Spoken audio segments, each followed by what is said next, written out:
Good morning, everyone. This is Abdul Sattar, and you are watching English with Sattar.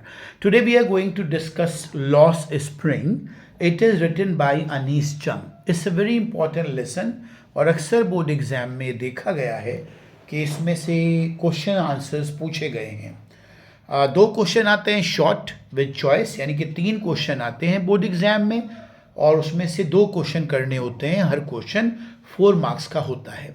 इसी तरह long question आते हैं 2, उनमें से 1 क्वेश्चन करना होता है और वो जाहिर सी बात है कंपलसरी होता है, वो 7 मार्क्स का होता है। Lost spring is written by Anees Jung. मैं बताता चलूँ आपको कि अगर आपको मेरा चैनल पसंद आता हो, अगर आप वीडियोस देखते हो तो वीडियोस को देखें, पसंद करें, शेयर करें, लाइक करें और चैनल को सब्सक्राइब करना ना भूलें। राइट। अनीस जंग के बारे में थोड़ी सी जानकारी मैं आपको दे दूं कि वो राउरकेला में पैदा हुई थी, बचपन वहीं बीता, फिर उसके बाद हैदराबाद में एजुकेशन हुई, उसके बाद वहाँ से यूएसए चली गई और उनके दोनों जो यानी कि पेरेंट्स थे, फादर मदर, दोनों के दोनों राइटर्स ही थे और उन्होंने इंडिया में लिखना शुरू किया अखबारों में और जल्दी ही एक नाम कमा लिया। तो उनकी एक किताब है, इसका टाइटल है stolen stories of stolen childhood, यानी कि कहानियाँ जो चुराए हुए बचपन की हैं। तो उसी का ये एक हिस्सा है, यानी कि ये पूरा लेसन जो आपके कोर्स में है वो इसमें से है, stories of stolen childhood. So here we go, हम स्टार्ट करते हैं अपना लेसन। बहुत ही इंटरेस्टिंग लेसन है ये। जो ख़ास तौर से जो डाउन ट्रोडन्स होते हैं समाज में, एक ऐसा वर्ग, सोसाइटी में कुछ ऐसे बच्चे जिनके पास ना घर होता है तो नाम का होता है और ज़िंदगी उनकी बड़ी मशक्क़त होती है, बहुत हार्डशिप्स होती हैं, बड़ी दिक्कतें होती हैं। तो उसी से रूबरू कराने के लिए अनीस जंग ने ये लेसन लिखा है। देखते हैं इसमें क्या है। बताता चलूँ कि लेसन थोड़ा लेंदी है तो इसको हम 2 पार्ट्स में करेंगे। आज इसका एक पार्ट आप देखेंगे और इसका सेकंड पार्ट भी जल्दी ही आएगा। Sometimes I find a rupee in the garbage. कभी कभी मुझे 1 रुपया मिल जाता है कूड़े के ढेर में। ये ऊपर लिखा है ना बोल्ड लेटर्स में, अब इसी को एक्सटेंड किया है यहाँ पर सारे में। देखते हैं। Why do you do this? आप ये सब क्यों करते हो? I asked साहिब, मैंने साहिब से पूछा। whom I encounter, जिससे मैं मिला करती थी, every morning, हर सुबह, scrounging for gold, जो कि कीमती चीज़ों की तलाश करता रहता था, in the garbage dumps of my neighborhood, मेरे पड़ोस में जो कूड़े के ढेर लगे हुए थे, जो ढेर लग जाते थे, उन कूड़े के ढेरों में वो स्क्राउंजिंग यानी कूड़ा बीनता रहता था। और गोल्ड का मतलब यहाँ से सोने से नहीं है, या हर उस कीमती चीज़ से है जो कूड़े के ढेर से बरामद कर ली जाती है और उसे कुछ कीमत पर बेच दिया जाता है। राइट। तो वो चीज़ें तलाश करता था कूड़े के ढेर में। तो मैंने उससे एक दिन पूछा कि तुम ये सब क्यों करते हो? Sahib left his home long ago. अब यहाँ थोड़ी सी साहिब के बारे में हमें इंफॉर्मेशन दी जा रही है। साहिब ने अपना घर बहुत पहले ही छोड़ दिया था। Set amiss the green fields of Dhaka, उसका घर हरे भरे जो खेत थे ढाका में उनके बीच में कहीं पर था। His home is not even a distant memory, उसका घर अब भी, यानी कि उसके घर की यादें अब भी ताज़ा हैं, अभी याद है उसे अच्छी तरह अपना घर। There were many storms that swept away their fields and homes, बहुत तूफ़ान आए, उन तूफ़ानों ने वो तूफ़ान बहा कर ले गए उनके घरों को और उनके खेतों को। हिज मदर टेल्स हिम, ये बात उसकी मदर ने उसको बताई थी। क्या बताई थी? कि जब तूफ़ान आए तो उनके घर और खेत बह गए थे।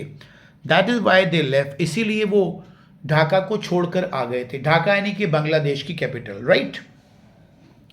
Looking for gold in the big city, अब वो कीमती चीज़ों की तलाश करते थे कूड़े के अंदर, बड़े बड़े शहरों में।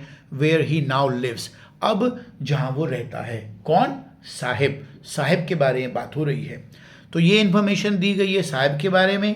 अब साहेब उस सवाल का जवाब देने वाला है जो उससे पूछा गया है, why do you do this, तुम ये क्यों करते हो। यहाँ पर आंसर आया, I have nothing else to do, मेरे पास करने के लिए कुछ और है ही नहीं। ही मटर्स, वो बुदबुदाया यानी कि विदाउट कॉन्फिडेंस उसने इस बात का जवाब दिया। लुकिंग अवे, नज़रें चुराकर उसने बुदबुदा कर कहा कि मेरे पास करने को और कुछ नहीं है। गो टू स्कूल, स्कूल चले जाओ। आई से ग्लिबली, मैंने भी नॉन सीरियसली कहा, यानी कि बहुत संजीदा होकर, बहुत गंभीर होकर नहीं कहा। रियलाइजिंग इमीडिएटली, और तुरंत मैंने महसूस भी कर लिया। इमीडिएटली कहते हैं तुरंत को, रियलाइजिंग महसूस करना। मैंने महसूस कर लिया, how hollow the advice must sound, कि मेरी सलाह कितनी खोखली है। मैंने कह तो उसे दिया कि स्कूल जाओ, लेकिन हाथ के हाथ इस बात को महसूस भी कर लिया कि मेरी सलाह कितनी खोखली है। There is no school in my neighbourhood, मेरे पड़ोस में कोई स्कूल नहीं है। व्हेन दे बिल्ट वन, जब वो बनाएंगे, आई विल गो, मैं जाऊंगा, जवाब दिया साहब ने। If I start a school will you come, I ask half joking, अगर मैं स्कूल स्टार्ट करूं तो क्या तुम आओगे। आई आस्क हाफ जोकिंग, आई का मतलब अनीस जंग। अनीस जंग ने मजाक करते हुए कहा कि अगर मैं स्कूल शुरू करूं क्या तुम आओगे।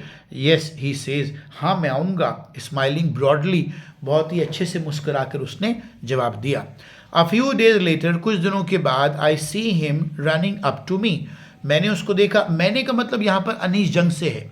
आगे भी जब मैं बोलूँगा मैंने, तो यानी कि अनीस जंग जो राइटर हैं इसकी। तो कुछ दिनों बाद मैंने उसे देखा, रनिंग अप टू मी, मेरे पास वो दौड़कर आया। इज़ योर स्कूल रेडी, क्या आपका स्कूल तैयार है। It takes longer to build a school, I say, मैंने कहा स्कूल बनने में एक लंबा वक्त लगता है। Embarrass eight having made a promise that was not meant, मैंने कह तो दिया, लेकिन मैं खुद शर्मिंदा हो गई इस बात पर कि मैंने उससे वादा किया, एक ऐसा वादा जो मैं निभा नहीं सकती थी।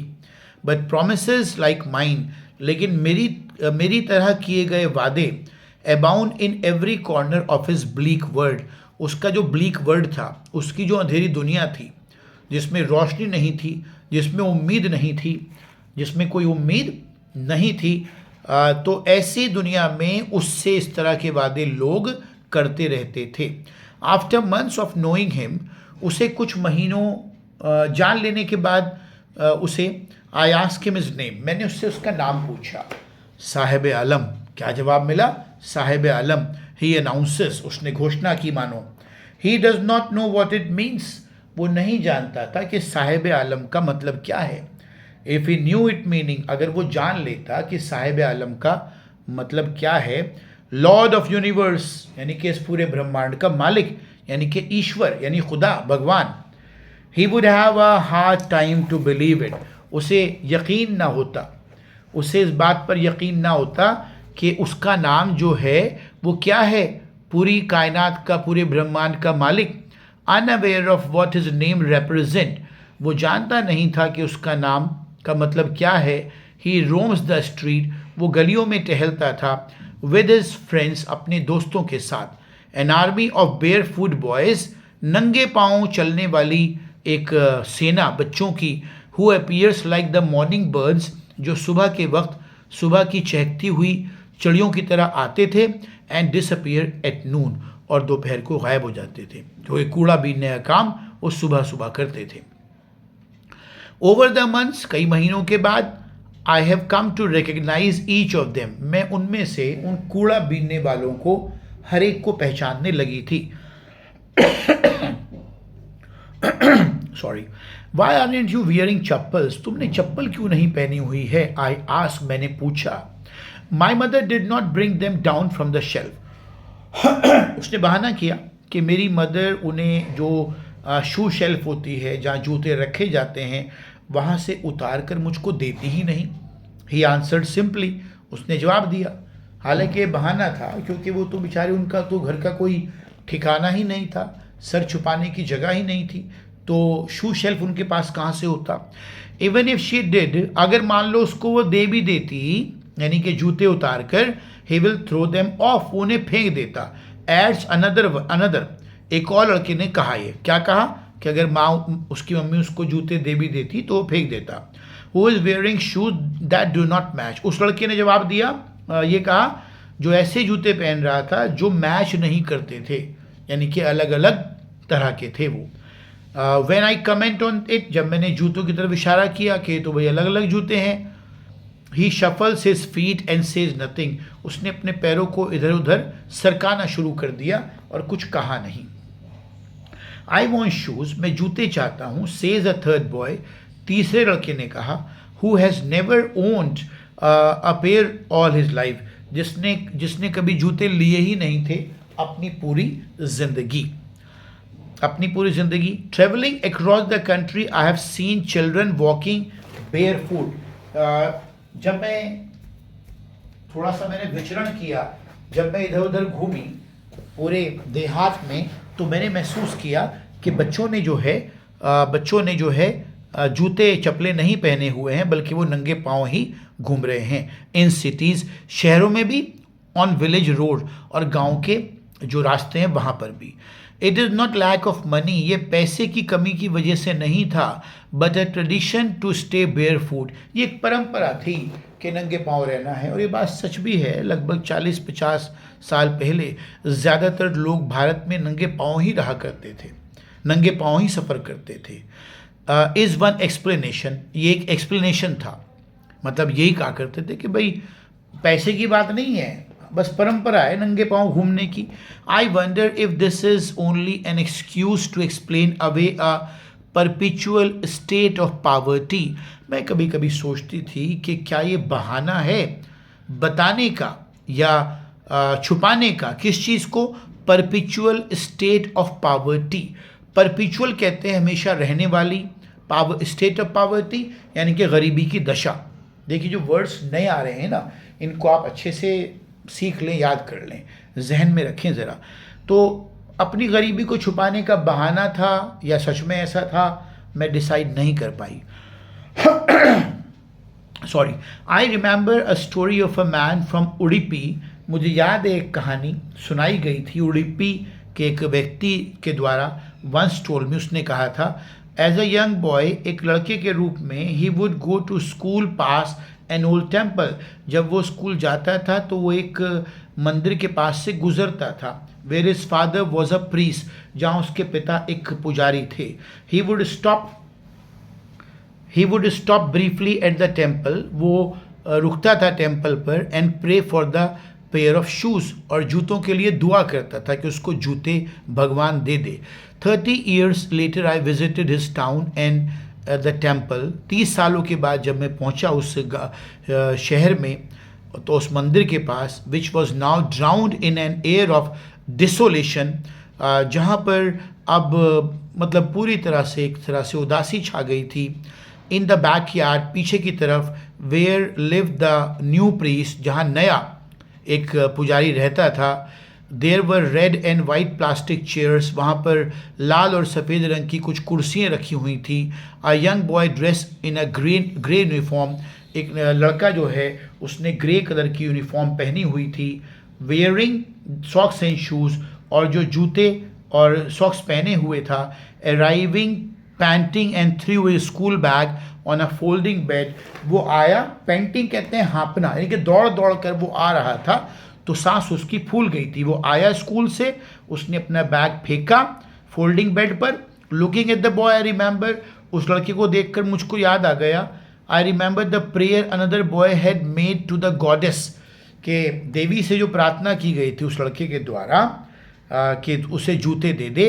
When he had finally got a pair of shoes, यानी कि एक सदी लगी, जनरेशन लगा पूरा जूते पहनने में, राइट, जूते को पाने में।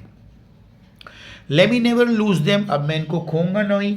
The goddess has granted his prayer, देवी ने उसकी दुआ को सुन लिया था। Young boys like the son of the priest now wore shoes, अब जो लड़के हैं, नवयुवक जो पुजारी के बेटे होते हैं, वो अब जूते पहनते हैं, पहले नहीं पहना करते थे। But many other like the rag pickers, लेकिन और दूसरे रैग पिकर्स की तरह, रैग पिकर कहते हैं कूड़ा बीनने वाले, इन माई नेबरहुड, मेरे पड़ोस में, रिमेन शूलेस, वो अब भी जूतों के बिना ही थे।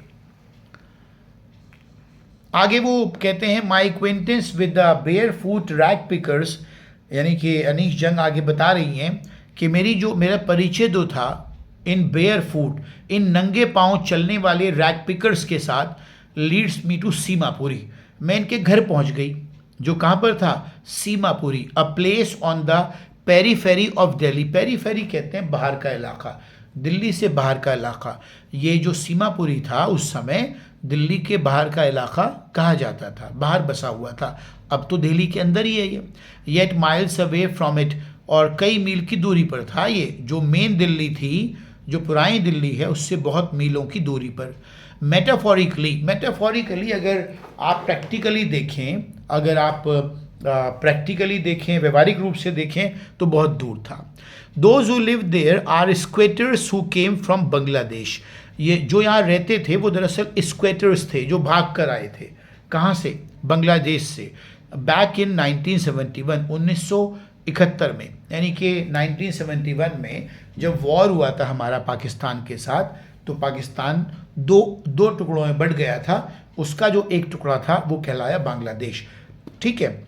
साहेब family is among them, Saheb का परिवार भी उनमें से ही था। Seemapuri was then a wilderness, वहाँ पर जंगल ही जंगल था। सीमापुरी में ज़्यादा आबादी नहीं थी। इट इज स्टिल इज, अब भी है, but it is no longer empty, लेकिन वो खाली नहीं है, वहाँ लोग रहते हैं। इन स्ट्रक्चर्स ऑफ मड, यानी कि गारे का कच्चा मकान बनाकर, with roofs of tin and tarpaulin, यानी कि टीन की चादर डालकर ऊपर छत के रूप में, या तारपोलिन की चादर डालकर। डिवॉइड ऑफ सीवेज, वहाँ पर सीवेज लाइन नहीं थी। सीवेज मालूम है ना आपको, वॉशरूम की जो गंदगी है जिसमें इकट्ठी होती है, उसे कहते हैं सीवेज लाइन। तो वहाँ सीवेज नहीं था। ड्रेनेज ऑफ रनिंग वाटर, और जो ड्रेनेज कहते हैं नालियाँ या पानी, रनिंग वाटर कहते हैं tap water. Live 10,000 rag pickers, 10,000 rag picker वहाँ रहते थे। ये उस समय की बात है जब ये लिखा गया लेसन। ठीक। They have lived here for more than 30 years, यहाँ रहते रहते इनको 30 साल हो गए थे। विदाउट एन आइडेंटिटी, उनकी कोई पहचान नहीं थी। विदाउट परमिट, बिना किसी परमिट के, है ना। बट विद राशन कार्ड, लेकिन राशन कार्ड उनके पास था। That get their names on voter list, जो ये राशन कार्ड की वजह से उनका नाम वोटर लिस्ट में आ जाता था। And enable them two by grain, और उस राशन कार्ड की वजह से वो क्या ले लिया करते थे, राशन की दुकान से गेहूं और चावल ले लिया करते थे। Food is more important for survival than identity, खाना ज़्यादा ज़रूरी है जीने के लिए, आइडेंटिटी से भी ज़्यादा ज़रूरी है, पहचान से ज़्यादा ज़रूरी है। If at the end of the day, अगर दिन के आखिर में, we can feed our families, अगर हम अपने परिवारों को खिला देते हैं भरपेट, and go to bed without an aching stomach, और बिना पेट दर्द के हम सो जाते हैं, we would rather live here, तो हमें यही रहना पसंद है, than in the field that gave us no grain, बजाय इसके कि हम उन मैदानों में जाकर रहें जो हमें कोई खाना अनाज नहीं देती। तो उससे बेहतर तो ये है, से a group of women in tattered saris. ये बात किसने कही सारी की सारी, एक पूरी ग्रुप था महिलाओं का जो फटी पुरानी साड़ी पहने हुए था। उन्होंने कहा, व्हेन आई आस्क्ड देम, ये कब कहा, जब मैंने उनसे पूछा, why they left their beautiful land of green fields and river, उन्होंने अपना सुंदर जो हरा भरा मैदान है, खेत हैं और नदियाँ हैं, वो क्यों छोड़ा। जब अनीश जंग ने उनसे पूछा ना, क्यों छोड़ कर आए अपना मकान तुम, तो उन्होंने कहा कि यहाँ पर अगर हमें भरपेट खाना मिल जाता है और रात को सोते पेट में दर्द नहीं होता, तो हमें यहीं रहना मंजूर है, बजाय इसके कि हम कहीं और जाएं। Whenever they find food, जहाँ भी उनको खाना मिला करता था, they pitch their tents, वो अपने टेंट्स वहीं गाड़ लेते थे, and become transit homes, और वो चलते फिरते मकान बना लिया करते थे।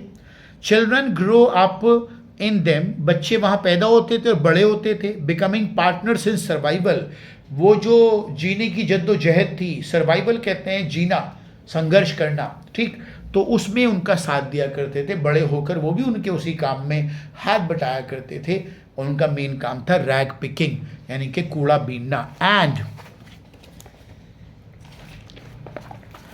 And survival in Seemapuri means rag picking, जो बात मैं आपको बता रहा था। सर्वाइवल का मतलब जो सीमापुरी में है वो क्या था, रैग पिकिंग, यानी कि कूड़ा उठाना, कूड़ा बीनना। Seemapuri means rag picking. Through the years, सालों गुजर जाने के बाद, it has acquired the proportion of fine art. Fine art कहते हैं कोई कला, यानी कि कई साल से इस काम को करने के बाद ये कला बन चुकी थी। कला यानी कम वक्त में जल्द से जल्द कीमती चीज़ें कूड़े के ढेर में से बरामद कर लेना, ये वो आर्ट थी। Garbage to them is gold, garbage उनके लिए सोना था। सोना यानी कि मैंने पहले भी आपको बताया था कि सोना यानी कि हर वो कीमती चीज़ जिसको कूड़े के ढेर में से ढूंढकर बरामद कर लिया जाता है और उसको बेचकर पैसे कमाए जा सकते हैं, उनके लिए वो सब गोल्ड था। It is their daily bread, ये उनकी रोज़मर्रा का क्या था, ब्रेड, रोटी रोज़ी थी उनकी। A roof over their head, उसी की वजह से उनके सर पर छत थी। Even if it is leaking roof, भले ही वो टपकने वाली छत हो, but for the child it is even more, बच्चे के लिए बहुत कुछ थी। भाई जहाँ पर सैकड़ों लोग, हज़ारों लोग बेघर हों, वहाँ किसी को छत मिल जाए, वो भी टपकने वाली, तो वो खुदा का, ईश्वर का शुक्र अदा करेगा। तो उनके लिए बड़ी कीमती चीज़ थी ये। आई समटाइम्स फाइंड अ रुपी, मुझे कभी कभी 1 रुपया मिल जाता था। इवन अ 10 रुपी नोट, कभी कभी 10 रुपये मिल जाते थे साहिब से। साहिब ने कहा, हिज आइज लाइटनिंग अप, और ये कहते कहते उसकी आंखों में चमक आ गई।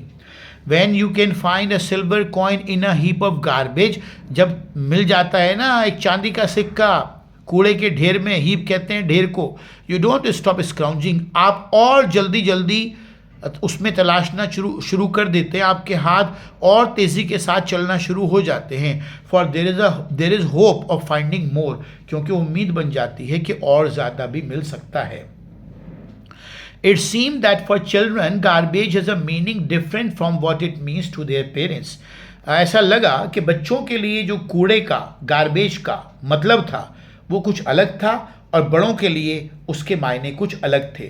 For the children it is wrap in wonder, बच्चों के लिए वो अचंभे से भरा हुआ था, अचंभे से भरा हुआ, न मालूम क्या मिल जाए। फॉर द एल्डर्स, और बड़ों के लिए, it is the means of survival, उनके लिए जीने का जरिया, जद्दोजहद, संघर्ष। ठीक है। वन विंटर मॉर्निंग, एक सर्दी की सुबह, I see Saheb standing by the fence gate, मैंने देखा साहिब को कि वो एक फेंस कहते हैं दीवार, एक दीवार थी और दीवार के पास एक गेट लगा हुआ था, यानी कि अंदर की जो स्ट्रक्चर था उसके बाहर गेट लगा था और चारों तरफ बाउंड्री हुई थी। ऑफ द नेबरहुड क्लब, एक क्लब था वो पड़ोस में ही। Watching 2 young man dress in white playing tennis, वो देख रहा था 2 नवयुवकों को जो सफ़ेद रंग की पोशाक पहने हुए थे और लॉन टेनिस खेल रहे थे। I like the game he hums, उसने कहा आराम से कि मुझे ये खेल बहुत पसंद है। Content to watch it standing behind the fence, बस वो संतुष्ट था उसको देख लेने भर से ही, दीवार के पीछे खड़े होकर उसको देखते रहने से ही वो संतुष्ट था। I go inside when no one is around, मैं जाता हूँ अंदर जब कोई अंदर नहीं होता है। उसने एडमिट किया, उसने ये बात मानी। The gate keeper let me use the swing, जो गेट कीपर है वो मुझे झूले में झूलने देता है। स्विंग कहते हैं झूले को। Sahib two is wearing tennis shoes, Sahib ने भी टेनिस के शूज़ पहन रखे थे। दैट लुक स्ट्रेंज, जो अजीब लग रहे थे। Over is discoloured shirt and short, उसकी एक बेरंग सी शर्ट उसने पहनी हुई थी और निकर पहना हुआ था, यानी कि छोटा घुटनों से ऊपर का जो पोशाक होती है हुक बटन के साथ, उसको हम शॉर्ट्स कहते हैं। Someone gave them to me, किसी ने मुझको दिए हैं जूते। He says in a manner of an explanation, उसने मुझे बताते हुए कहा, मानो मुझे समझाने की वो कोशिश कर रहा हो। The fact that they are discarded shoes of some rich boy, तथ्य ये था कि वो तिरस्कार करे हुए, फेंके हुए जूते थे किसी अमीर लड़के द्वारा। हुए perhaps refuse to wear them, जिसने मना कर दिया था उनको पहनने से, उस अमीर लड़के ने उन्हें पहनने से मना कर दिया था। क्यों? उस अमीर लड़के ने उन्हें पहनने से मना कर दिया था। क्यों? क्योंकि because of hole in one of them, क्योंकि उनमें से एक में सुराख था, छेद था। डज नॉट बॉदर हिम, लेकिन इससे उसे कोई चिंता नहीं थी। For one who has walk barefoot, जो नंगे पाँव चलता हो, जिसके पास पहनने को चप्पल तक ना हो। Even shoes with a hole, छेद हुआ हुआ जूता भी उसके लिए is a dream come true, उसके सपने के पूरे होना जैसा है। But this game he is watching so intently, लेकिन जिस खेल को देख रहा था बहुत ज़्यादा तन्मयता के साथ, आउट ऑफ द रीच, वो उसकी पहुंच से बाहर था। दिस मॉर्निंग, इस सुबह, Saheb is on his way to milk booth, अगली सुबह मुझे मिला तो वो एक मिल्क बूथ पर, यानी कि दूध का एक बूथ है, उस पर जा रहा था। In his hand is a steel canister, जिसे हम कनस्तर कहते हैं हिंदी में, अपनी ज़ुबान में, वो अंग्रेज़ी का ही वर्ड है, इसको हमने बिगाड़ बिगाड़ कर कैनिस्टर कह दिया। तो उसके हाथ में एक कैनिस्टर था स्टील का। I now work in a tea stall down the road, वहाँ दूर सड़क पर मैं एक चाय की दुकान पर काम करता हूँ, ही से उसने कहा, पॉइंटिंग इन द डिस्टेंस, थोड़ी दूरी पर उसने इशारा करते हुए ये कहा। आई एम पेड 800 रुपीज़, मुझे 800 रुपये मिलते हैं, एंड ऑल माई मील्स, और तीनों वक्त का मुझे खाना मिलता है। Does he like the job, मैंने उससे पूछा कि क्या तुमको ये काम पसंद है। आई आस्क्ड, मैंने उससे पूछा।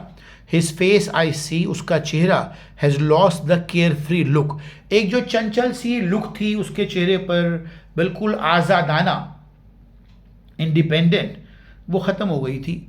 The steel canister seems heavier than the plastic bag he would carry so lightly over his shoulder, जो स्टील का कनस्तर था वो उसको ज़्यादा भारी लगा उस प्लास्टिक के बैग से, जिसको कंधे पर बहुत ही आराम से डाले हुए रखता था। कब? जब वो रैग पिकिंग करता था। द बैग वॉज हिज, वो बैग उसका था, वो आज़ाद था, वो कूड़ा बीनता था, उसको सामान को बेचता था और पर आज़ाद था।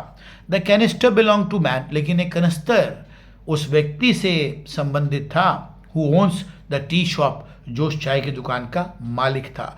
Saheb is no longer his own master, साहिब अपना मालिक नहीं रहा था, साहिब अब स्वतंत्र नहीं रहा था, साहिब अब आज़ाद नहीं रहा था, वो एक बंधुआ मजदूर बन गया था।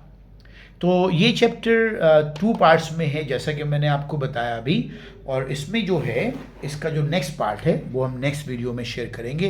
मैं बताता चलूँ, जो लास्ट मैसेज है मेरा वो ये है कि लेसन की हिंदी को जानना हमारे लिए ज़रूरी इसलिए हो जाता है क्योंकि हम जो है अगर लेसन की हिंदी को जानेंगे तो हम बहुत आराम से इसके क्वेश्चंस के आंसर्स को दे पाएंगे। इसके क्वेश्चंस मैंने पहले ही बताया आपको कि 2-3 क्वेश्चन आते हैं शॉर्ट, जिनमें से आपको 2 कंपल्सरीली करने होते हैं जो 4 मार्क्स के होते हैं, यानी कि 4 मार्क्स ईच। उसके अलावा 2 लॉन्ग क्वेश्चन आते हैं जिनमें से आपको एक करना होता है, वो 7 मार्क्स का होता है, राइट।